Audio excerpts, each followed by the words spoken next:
allow me to reintroduce myself. My name is D, and welcome back to this channel. You're probably thinking to yourself, I see dead people, because it's been a while since I've been back.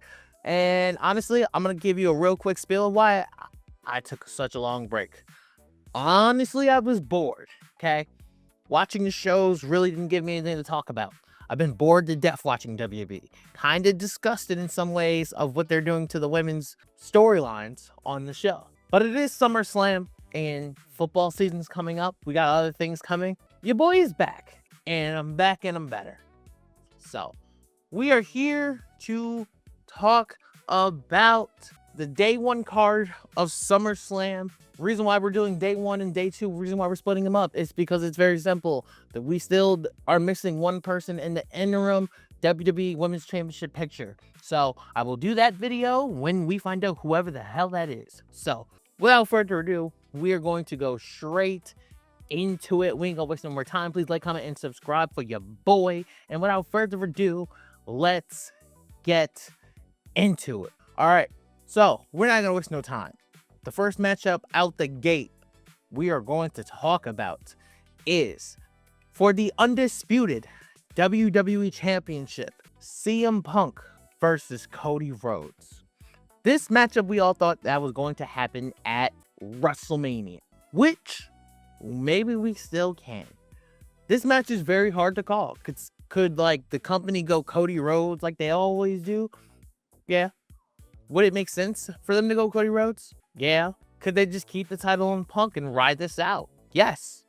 I think so. I think these two are going to tear the house down. And if you had to ask me, the person who I think will truly win this match is CM Punk. To me, it's not about the wrestling match that they're going to have. For me, this matchup is about what's going to happen after the bell rings. Are we going to get a heel turn maybe between Punk? Is Punk going to turn heel or maybe cheat to beat Cody Rhodes?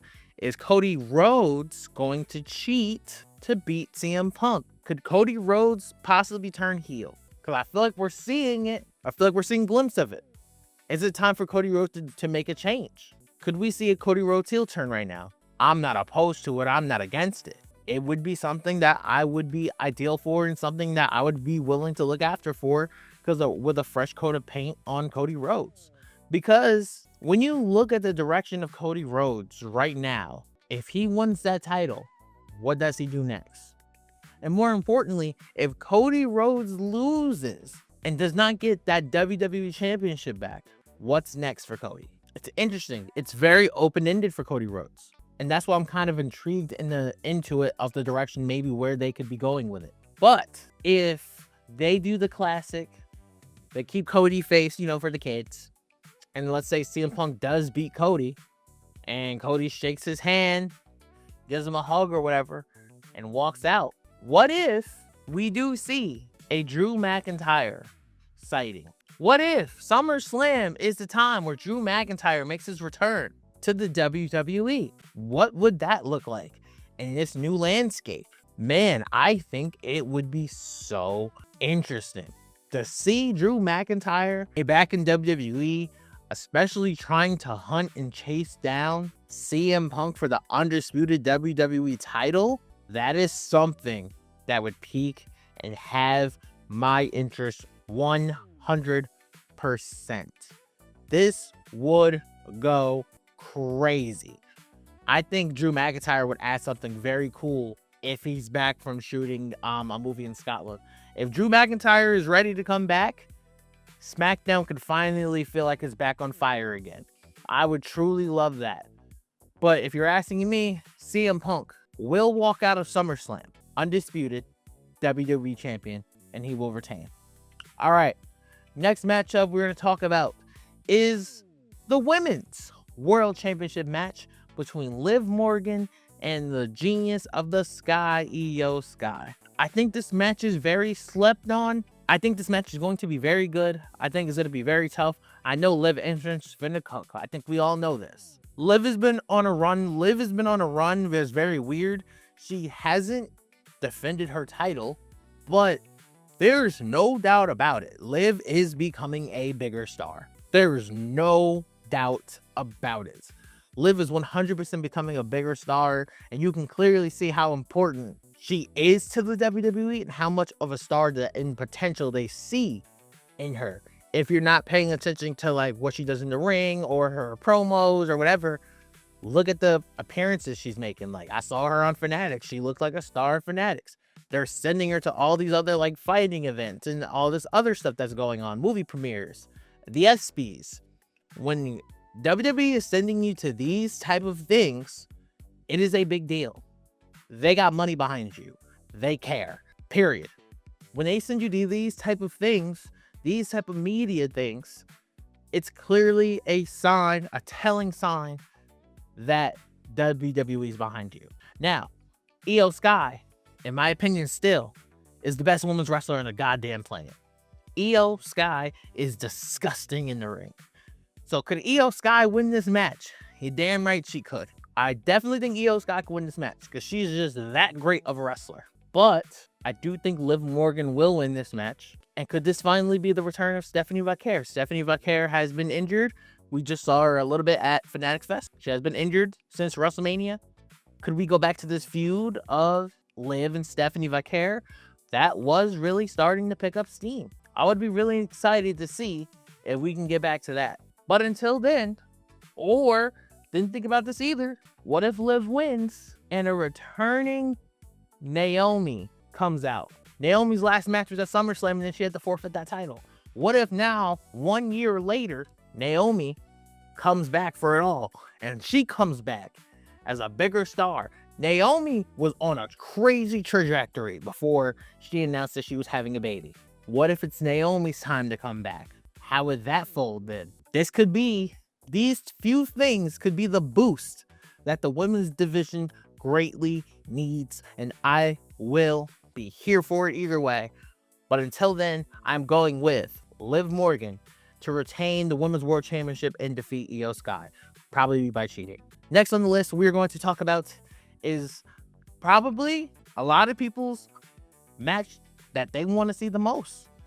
Gunther versus Nick Aldis. Nick Aldis is a former NWA World Champion, and I'm almost positive he's a former TNA World Heavyweight Champion. Nick Aldis, you see that boy in that suit, that's a big dude.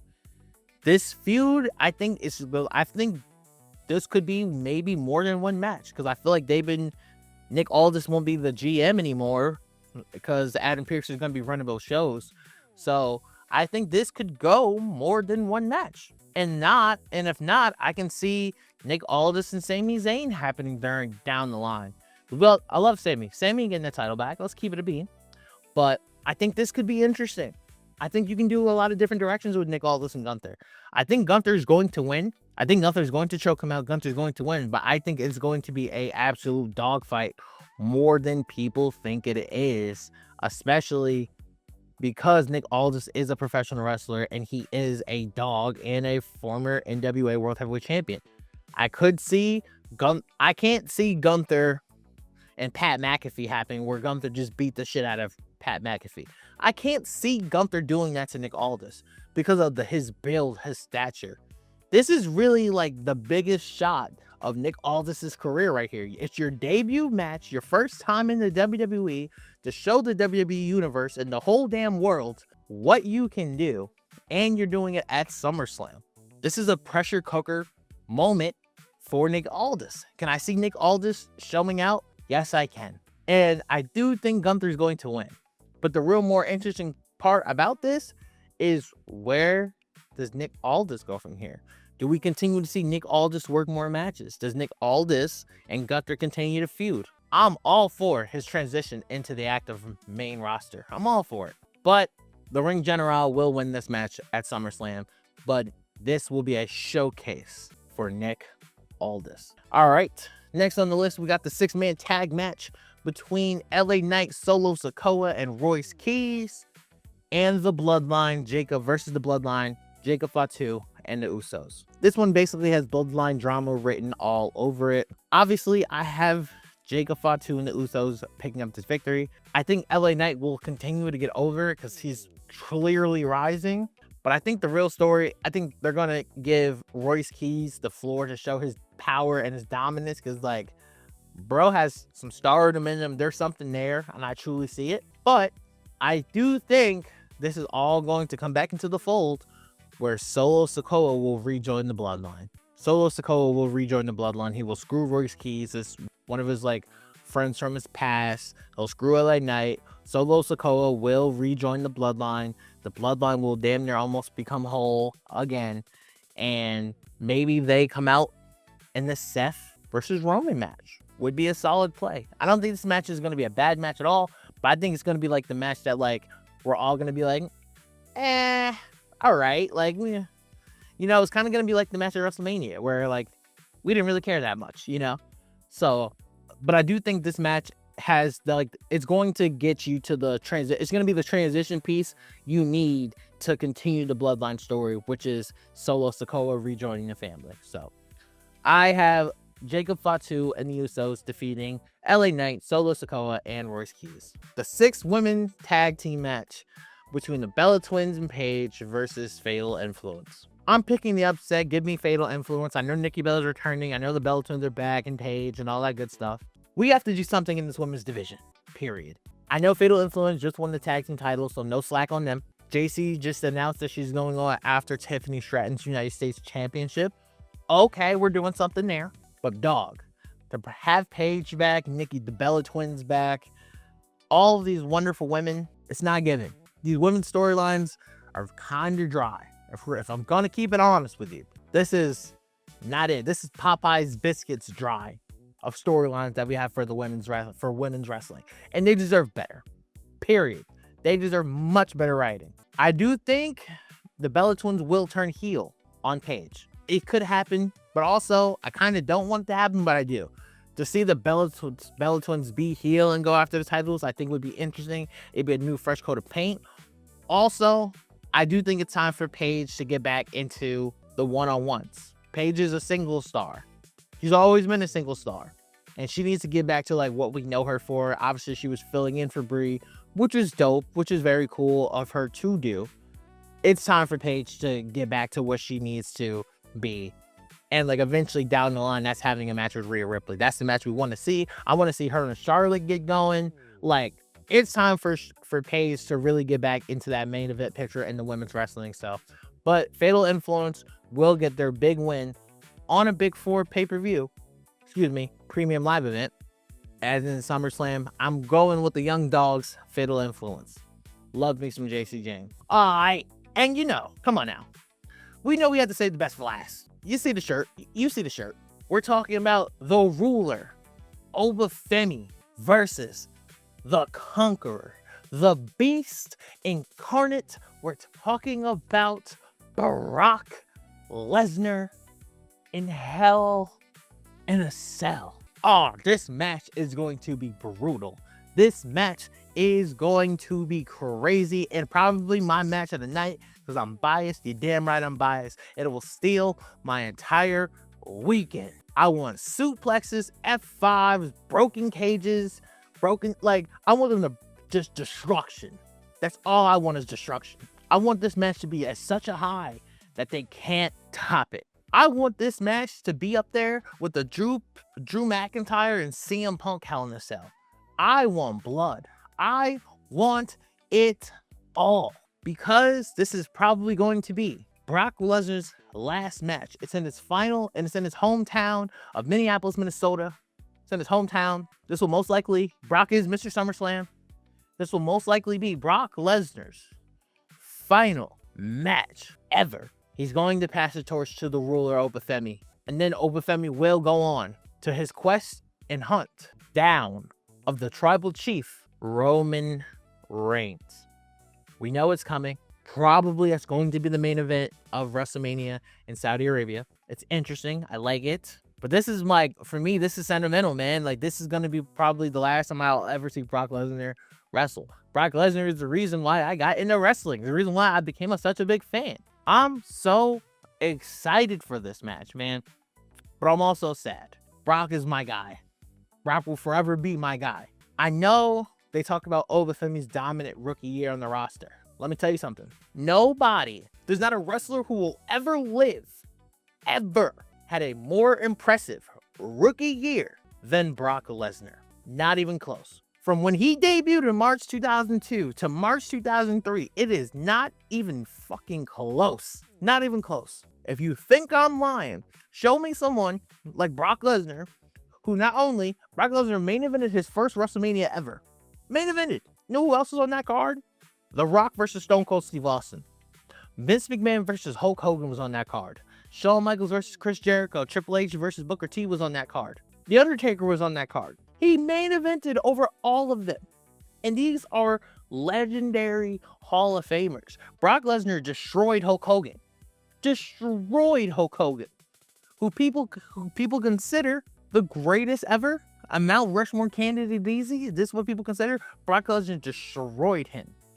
Brock Lesnar in his first SummerSlam just beats The Rock in Long Island.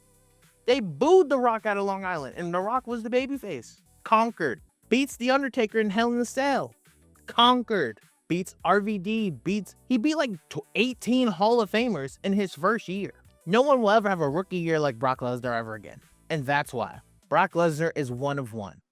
And when people talk about Brock Lesnar, you know, there's a quote I heard CM Punk say that he said a previous pro wrestler, Johnny Valentine, said, where he said, I can't make you think wrestling's real, but I can make you think that I'm real. Is there a more legitimate pro wrestler than Brock Lesnar? Is there a more legitimate athlete than Brock Lesnar? You don't think shit is fake when Brock Lesnar's in the ring. I'm a Brock Lesnar fan. If I saw Brock Lesnar walking down the street, I don't know if I'm going over there to get his autograph. You don't see motherfuckers following Brock Lesnar out of the airport and all of this. You don't see that. No. Because that's a dog. Brock Lesnar is a dog. And I do see all the potential Femi has to be the future.